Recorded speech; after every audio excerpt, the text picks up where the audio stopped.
अस्सलामुअलैकुम। Welcome back students. आज हमारा क्लास 10 फिज़िक्स का 5th लेसन है। तो आज हम अपना चैप्टर 10 जो हमारा फर्स्ट चैप्टर है simple harmonic motion and waves का 5th लेसन कवर करने जा रहे हैं। आज के हमारे स्टूडेंट लर्निंग आउटकम्स क्या हैं? आज का लेसन लेने के बाद बेटा आप लोग क्या सीखेंगे कि how waves acts as carriers of energy, कि वेव्स कैसे एनर्जी को कैरी करके एक जगह से दूसरी जगह लेके जाती है। Relate the concept of waves as carriers of energy with real life example. आप रियल लाइफ एग्जांपल में इस चीज को रिलेट कर सकते हैं कि कहाँ कहाँ ये प्रोसेस को आपने होते हुए देखा है और इसकी कौन कौन सी एग्जांपल्स आपके पास अवेलेबल हैं, इसकी एप्लीकेशंस कहाँ पे हैं।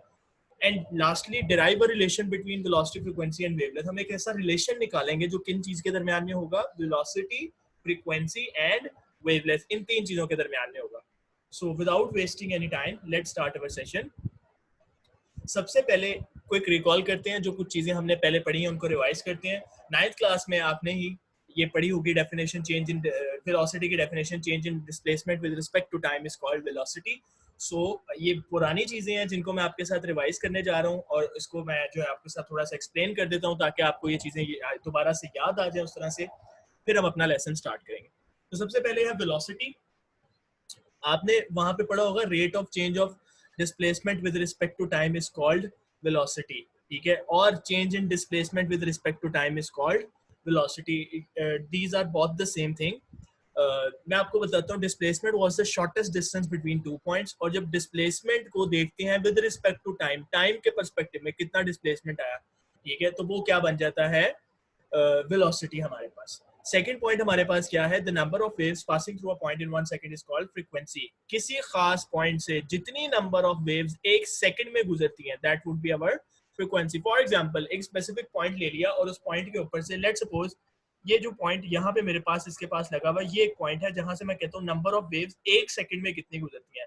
तो अगर मेरे पास एक सेकंड में यहाँ से 5 वेव गुजरती हैं इस पॉइंट पे से, तो I would say the frequency of that wave is 5 hertz. Hertz is the unit of frequency, जिसको भी हम देखेंगे यहाँ पे।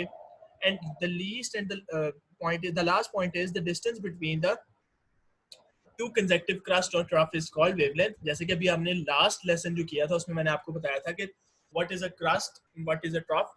Crust is the upper part of the wave that is above the equilibrium line or the normal line, and trough is the lower part of the wave that is below the equilibrium line or the normal line.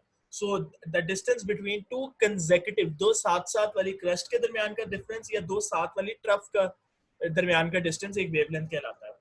तो सबसे पहला topic अब हम start करते हैं हमारा। The first topic is waves as carriers of energy, की waves कैसे कैरियर करती है एनर्जी को। उसके लिए मेरे पास आपके बुक का ही पेज यहाँ पे लगाया हुआ और मैं इसी को साथ आपके रिलेट करूंगा और चीजों को बताऊंगा। जो चीजें हमने ऑलरेडी पढ़ी हुई है, इट इज इसमें कोई नई चीज एंटर नहीं होने वाली। जो हम ऑलरेडी बना पढ़ चुके हैं और समझ चुके हैं, ये उसी की बेस के ऊपर कुछ चीजें ऐड अप होंगी। तो मैं आपको वो सारी बातें बताता रहता हूँ। So first of all it says energy can be transferred from one place to another through waves. कह रहा है कि एनर्जी एक प्लेस से दूसरी तरफ ट्रांसफर की जाती है with the help of waves. कैसे? For example when we shake the stretch string up and down we provide our muscular energy to the string. As a result a set of waves can be seen travelling along the string. कह रहा है कि अगर आप देख कभी एक रस्सी लें, उस रस्सी को या एक स्ट्रिंग को आप एक एंड उसका जो है दूसरे जो है किसी एक सेकंड पर्सन को पकड़ा दें, अपने जो है किसी कुलीग को पकड़ा दें, किसी फ्रेंड को या किसी भाई को, और दूसरा एंड अपने हाथ में पकड़ लें, तो एक एंड से जब आप झटका देते हैं तो आपके पास वेव बनती हुई जाती है उस रस्सी के अंदर, जो दूसरे आपके जो दोस्त होगा, भाई होगा, उस तक पहुंच जाएंगे। ठीक है, तो कह रहा है कि एनर्जी हम उससे ट्रांसफर करते हैं। बेसिकली हम जब अपना हाथ हिला के झटका देते हैं तो बेसिकली जो हमने फूड खाया होता है उससे हमें केमिकल एनर्जी, और केमिकल एनर्जी से हमने मैकेनिकल एनर्जी क्रिएट की अपना हाथ हिला के। तो जैसे ही हाथ हिलाया मैकेनिकल एनर्जी क्रिएट हुई, that mechanical energy is transferred through that rope या transfer through that wave to the other person जो भी सेकंड एंड पे खड़ा होगा। So that is the way कैसे एनर्जी ट्रांसफर होती है। अब ये कैसे हुई, इस पे भी बात करते हैं। The vibrating force from the hand disturbs the particle of the string and set them in motion. कह रहे जो वाइब्रेटिंग फोर्स थी आपके हाथ से जो जनरेट हुई, उसने क्या किया, स्ट्रिंग या रोप के पार्टिकल्स को जो है डिस्टर्ब किया, जिसकी वजह से मोशन स्टार्ट हो गया। अच्छा, ये पार्टिकल कैसे डिस्टर्ब हुए, कैसे मोशन स्टार्ट हुआ, देखते हैं। These particles then transfer their energy to the adjacent particles in the string. Energy is thus transferred from one place of the medium to the other in the form of wave. जैसे ही आप झटका देते हैं अपने हाथ से, होता ये है पार्टिकल्स अपनी जगह पे पड़े पड़े सिर्फ अप एंड डाउन वाइब्रेट करते हैं, ठीक है। और जो है वो up and down and sideways वो वाइब्रेट जब करते हैं, तो जब वो वाइब्रेशन क्रिएट करते हैं, वो वाइब्रेशन क्या होती है, आगे ट्रांसफर कर देती है नेक्स्ट पार्टिकल को, अपने से नेक्स्ट पार्टिकल हिट करते हैं और उसको ट्रांसफर कर देते हैं, फिर उससे नेक्स्ट, फिर उससे नेक्स्ट, फिर उससे नेक्स्ट, ठीक है। तो होता क्या है बेसिकली, जो आपने वाइब्रेशन क्रिएट की उसने क्या किया, पार्टिकल को आगे से आगे जो है एनर्जी को नेक्स्ट से नेक्स्ट पार्टिकल को ट्रांसफर करती गई, और वो जो ट्रांसफर किया एनर्जी को वो ट्रेवल होती हुई दूसरे एंड तक पहुंच गई। हुआ ये कि पार्टिकल ने अपनी जगह भी नहीं छोड़ी मीडियम के अंदर, एनर्जी को एक जगह से दूसरी जगह पहुंचा भी दिया। दैट वाज द मेन की पॉइंट कि कोई पार्टिकल अपनी जगह नहीं छोड़ता, वो अपनी जगह पे रहते रहते वाइब्रेट करता है और एनर्जी को अपने से अगले पार्टिकल को ट्रांसफर करता जाता है। सो एनर्जी नेक्स्ट से नेक्स्ट आगे चली जाती है। इट्स लाइक कि अगर 10 लोग एक चेन बना के खड़े हो जाएं, स्ट्रेट चेन, तो मैं फर्स्ट बंदे को एक पार्टिकल दूंगा, तो वो एक कोई भी पार्सल पकड़ा देता हूँ, कोई चीज पकड़ाता हूँ, वो फर्स्ट पर्सन वो पार्सल को पकड़े और नेक्स्ट को पास कर दे, नेक्स्ट उससे नेक्स्ट, नेक्स्ट उससे नेक्स्ट, तो कोई भी बंदा अपनी जगह नहीं छोड़ेगा, लेकिन वो पार्सल फर्स्ट से लास्ट 10th बंदे तक पहुंच जाएगा। इसी तरह एनर्जी एक वेव के अंदर ट्रांसफर होती है। The second paragraph says the amount of energy carried by the wave depends on the distance of the stretched string from its rest position.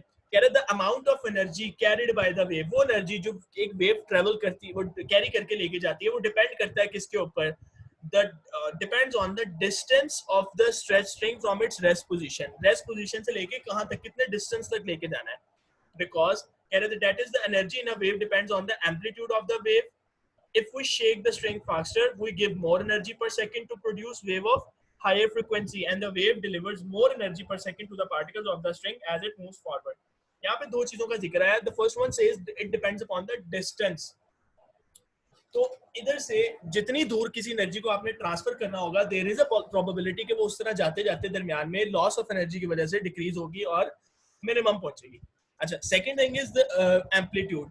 Amplitude के ऊपर कैसे इसको लिंक किया, एम्पलीट्यूड से हमने इस तरह किया कि जितनी स्पीड से आप अपना हाथ लाएंगे, जितनी तेजी से हाथ लाएंगे, उतने ज्यादा हाई एनर्जी की या उतनी ज्यादा वेव्स जो है ना जो है प्रोड्यूस होंगी। सो जितनी ज्यादा वेव्स प्रोड्यूस होंगी, बेसिकली उतनी ज्यादा फ्रीक्वेंसी जनरेट हुई है, क्योंकि frequency was the number of waves passing through a point in 1 second. तो आप जितना स्पीडीली तेज हाथ हिलाएंगे, उतनी ज्यादा वेव्स एक सेकंड में जनरेट होंगी, तो दैट वुड बी उतनी ज्यादा एनर्जी ट्रांसफर होगी एक एंड से दूसरे एंड के ऊपर। So this was the concept. दो चीजें यहाँ पे आ गई। आगे हम इसकी एग्जांपल पढ़ने जा रही हैं। Water waves also transfer energy from one place to another as explained below.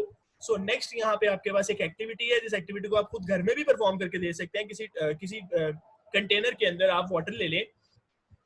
तो ये कह रहे हैं drop a stone into a pond of water, water waves will be produced on the surface of water and will travel outwards. तो आप किसी container में घर में पानी लेके उसमें कोई चीज ड्रॉप कराएं, कोई जो है स्टोन गिराएं, तो आपको ऑटोमेटिकली ये सर्कुलर फॉर्म में, जैसे आपको ये नीचे नजर आ रहा है, ऐसे वेव्स चलनी शुरू हो जाएंगी। कह रहा place a cork at some distance from the falling stone, when waves reach the cork it will move up and down along with the motion of the water particles by getting energy from the waves.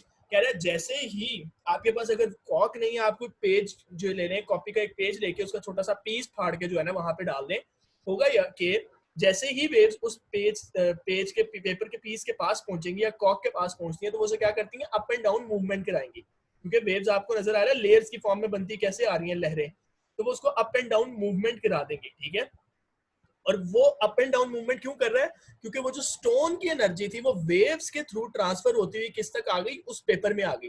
That is why जैसे ही उसको वो energy मिली, उसने वो movement करना start कर दी। So this activity shows that water waves like other waves transfer energy from one place to another without transferring particle, यानी कि वो खुद एक जगह से दूसरी जगह नहीं जाते, यानी कि मैटर ट्रांसफर नहीं होता, सिर्फ क्या होता है, एनर्जी एक जगह से दूसरी जगह ट्रांसफर होती है। तो this was a little concept, a basic concept, जो एक छोटा सा टॉपिक था हमारे पास, तो हमने इसको कवर करना था। सो ये मैंने आपके साथ किया। नेक्स्ट चलते हैं अब हम relation between velocity, frequency and wavelength. So सबसे पहले हमारे पास है वेव। तो वेव को हमने याद करें पढ़ा था, wave is a disturbance in a medium which travels from one place to another and hence has a specific velocity of travelling. हमने कहा था वेव किसी भी मीडियम के अंदर एक डिस्टर्बेंस है जो एक जगह से दूसरी जगह ट्रैवल करती है, और इसी के साथ हमने कहा इसकी कोई ना कोई एक स्पेसिफिक वेलोसिटी होगी। हर वेव की कोई ना कोई एक अपनी स्पेसिफिक वेलोसिटी होगी। जिस स्पीड से वो ट्रैवल कर रही होगी एक जगह से दूसरी जगह। अगर हम इस वेलोसिटी को लिखना चाहें तो वेलोसिटी का रिलेशन आप लोगों ने 9th क्लास में पढ़ा हुआ, तो अभी हमने जिसको पढ़ा, ठीक है, जिसको हमने कहा change rate of change of displacement with respect to time या change of displacement with respect to time, दोनों तरह से ले लें तो this becomes, या distance भी इसको ले सकते हैं, so velocity becomes distance over time, so the formula is v is equal to d over t, इसको हमने कह दिया equation 1. Now if the time taken by the wave in moving from one point to another is equal to its time period t, अगर ये जो time taken था इस एक वेव को एक एंड से दूसरे एंड तक जाने का, इसको हम उसके टाइम पीरियड के बराबर समझ लें, ठीक है, कि एक वेव को पास करने में इतना टाइम लगता है, टाइम पीरियड वाज कि एक वेव को पास करने में कितनी देर लगती है, और कंप्लीट वेव को एक जगह से दूसरी जगह पास करने में कितना टाइम लगा वो भी टाइम पीरियड के बराबर आ गया। सो वो हम इसको टाइम पीरियड कैपिटल टी के बराबर ले लिया, then the distance covered by the wave will be equal to one wavelength. मैं दोबारा से इस कॉन्सेप्ट को दोबारा से बताने लगूं, इस बात का क्या मतलब है। अगर एक वेव को एक जगह से दूसरी जगह जाने के अंदर जो उसका टाइम लग रहा है वो टाइम उसके टाइम पीरियड के बराबर हो जाए, तो इसका मतलब क्या है कि सिर्फ एक वेव ट्रांसफर हुई है, क्योंकि टाइम पीरियड होता है सिर्फ एक वेव का। अगर टाइम और टाइम पीरियड दोनों बराबर हो गए तो इसका मतलब है इस वक्त एट अ टाइम एक ही वेव ट्रांसफर हुई है, और वो एक वेव किसके बराबर होगी, जो हमारा ग्रीक सिंबल वेवलेंथ को रिप्रेजेंट करता है, किसके, लैम्डा के। सो ये लैम्डा और टी की वैल्यू को मैं इंट्रोड्यूस करने जा रहा हूँ कहाँ, इस फॉर्मूले में। यहाँ डिस्टेंस जो था वो एक वेवलेंथ के बराबर हो गया, तो एक वेवलेंथ के लिए जो टाइम टेकन होता है वो बेसिकली उसी का टाइम पीरियड होता है, तो यहाँ स्मॉल टी की जगह क्या आ जाएगा, कैपिटल टी, तो formula becomes v is equal to lambda over T. अच्छा, एक और फॉर्मूला हम इससे पहले पढ़ चुके हैं, that was time period t is reciprocal of the frequency. Frequency का फॉर्मूला क्या था, 1 ओवर टी, और अदर वेज अराउंड में करूं कि अगर टाइम पीरियड का फॉर्मूला देखें तो टाइम पीरियड का फॉर्मूला क्या बनता है, 1 over F, reciprocal of frequency. तो मैं यहाँ टाइम पीरियड की जगह ये फॉर्मूला लगाऊंगा तो यहाँ पे आ जाएगा lambda divided by 1 by F. So 1 by f जब ऊपर आके मल्टीप्लाई होगा, so we get v is equal to f lambda, which is the required relation between velocity, frequency and wavelength. Velocity, frequency and wavelength.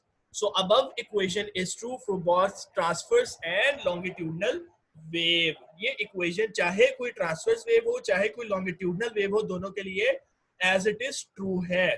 तो ये था हमारा आज का लेसन। एक एक्टिविटी है आपके लिए जिसको आपने सॉल्व करना है। इस v is equal to F lambda फॉर्मूले को देखते हुए मैंने आपको कुछ वैल्यूज गिवन दी हुई है, हर पार्ट के अंदर आपने डिफरेंट जो वेरिएबल जो हमारे पास मिसिंग है उनकी वैल्यूज को फाइंड करना है। आपके पास 5 मिनट्स है, आप इनको सॉल्व करिए अपने पास।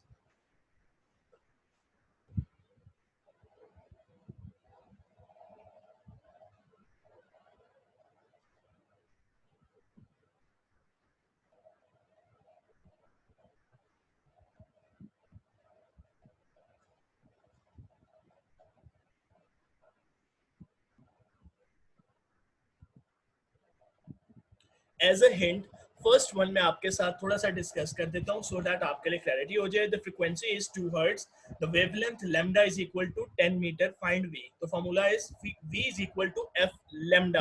तो f आपके पास 2 है, लैम्डा 10 है, आपने सिंपली इनको मल्टीप्लाई करना है तो आपके पास v की वैल्यू क्या आ जाएगी, 20। और यहाँ से मीटर और हर्ट्ज बेसिकली होता है 1 बाय सेकेंड, तो फॉर्मूला आपके पास यूनिट क्या आएगा इसका, 20 metre per second, that is the unit of velocity. So this was the first one, easiest one। आगे आप इसको सॉल्व करें सारों को, बाकियों को भी।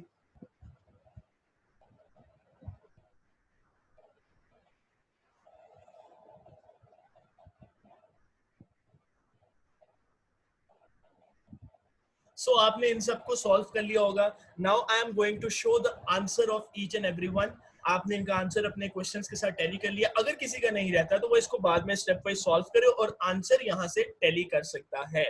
So the answer is v की वैल्यू आएगी फर्स्ट केस में 20, क्योंकि 2 10s are 20 और यूनिट क्या आएगा, metre per second. Second part में भी v फाइंड करना है तो v is equal to f lambda, it means 8 multiply by 1/2, 2 को 8 से कैंसिल करेंगे तो result is 4 metre per second. Similarly third part के अंदर f फाइंड करना है तो फॉर्मूला था v is equal to f lambda. तो जब हम वैल्यूज लगाएंगे तो it becomes 20 is equal to f multiply by 10, तो 10 दूसरी तरफ डिवाइड होगा और सॉल्व करके आंसर आ जाएगा। सिमिलरली बाकी सारे पार्ट्स भी आपने इसी तरह सॉल्व करने और इसका आंसर निकाल लेना है। सो आज का हमारा लेसन यहाँ पे खत्म होता है। आपका काम ये है कि जो भी मैंने आपको स्लाइड दिखाई थी सारे को सॉल्व करना है, इसका सोल्यूशन निकालना है और जो वर्कशीट इसके साथ आपको गिवन होगी उसको आपने हल करना है। सो आप उम्मीद करता हूँ आपको आज का लेसन अच्छे से समझ आया होगा। इफ इन केस आपको किसी चीज में कोई क्लैरिटी नहीं होती तो आप इस वीडियो को दोबारा से देख सकते हैं ताकि आपको दोबारा से फर्दर क्लैरिटी मिल जाए उस चीज के अंदर। सो स्टे होम बेटा, स्टे सेफ और नेक्स्ट लेसन तक इंशाल्लाह आपसे दोबारा मुलाकात होगी। सो अल्लाह हाफिज।